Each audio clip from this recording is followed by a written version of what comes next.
Trump বিরোধীদের শায়েস্তা করতে মরিয়া মার্কিন প্রশাসন। প্রাক্তন নিরাপত্তা উপদেষ্টা জন বোল্টনকে বেকায়দায় ফেলতে চার্জ গঠন। 18 দফা চার্জ জাতীয় নিরাপত্তা তথ্যের অপব্যবহারের অভিযোগ অস্বীকার বোল্টনের। আদালতে প্রমাণ হলে তথ্য পাচার আইনে সাজার সম্ভাবনা। আমাদের পলিটিক্যাল এডিটর আশিস চট্টোপাধ্যায় রয়েছেন ফোন লাইনে। আশিস, এই বিষয়ে কি জানানো হয়েছে? দেখো, জন বোল্টনের বিরুদ্ধে এই অভিযোগ বছর তিনেক আগেই উঠেছিল। তিনি প্রাক্তন নিরাপত্তা উপদেষ্টা। তার বিরুদ্ধে অভিযোগ উঠেছিল যে তিনি একটি বই লিখছেন, সেই বইয়ে ব্যবহারের জন্য যে গোপন তথ্য নিরাপত্তা উপদেষ্টা হিসেবে তিনি পেয়েছিলেন, সেই তথ্য তিনি অপর এক ব্যক্তি বা একাধিক ব্যক্তির সঙ্গে শেয়ার করেছেন। আর আরেক ধরনের অভিযোগ হচ্ছে যে বেশ কিছু তথ্য তার কাছে যা এসেছিল সেগুলো তিনি আর ফেরত দেননি, তার কাছে রেখে দিয়েছেন। এই সব অভিযোগ নিয়ে 18 দফা অভিযোগ তার বিরুদ্ধে করা হয়েছিল এবং তাকে এই ব্যাপারে জবাব দিতে বলা হয়েছিল।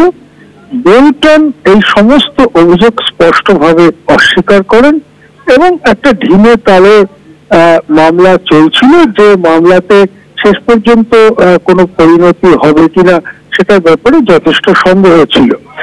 কিন্তু ট্রাম্প আসার পরে যখন ঠিক করলেন যে রাজনৈতিকভাবে যারা বিরোধী তাদেরকে শায়েস্তা করতে হবে যেন তেন প্রকারেণ, তখনই তিনি নানা রকম যে ব্যবস্থা নিতে থাকলেন। তার অন্যতম হচ্ছে বিভিন্ন মামলা মোকদ্দমা খুঁচিয়ে তোলা এবং এই বোল্টনের বিরুদ্ধে যে মামলা চলছিল সেটাকে খুঁচিয়ে তুললেন তিনি এবং শেষ পর্যন্ত চার্জ গঠন করার নির্দেশ দিলেন।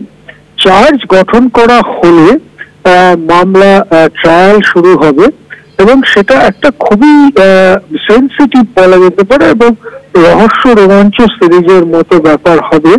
কেননা আমেরিকার নিরাপত্তা উপদেষ্টাকে ওপেন কোর্টে যখন নানা প্রশ্ন করা হবে এবং অতি গোপনীয় বলে যেসব তথ্য ধরা হয়, সেই সব তথ্য সম্পর্কে যখন কিছু কিছু কথা বেরিয়ে আসবে যেগুলো দুনিয়ার জানা নেই, সব মানুষের অজানা, তখন সেটা খুবই একটা আকর্ষণীয় সওয়াল জবাব হতে পারে।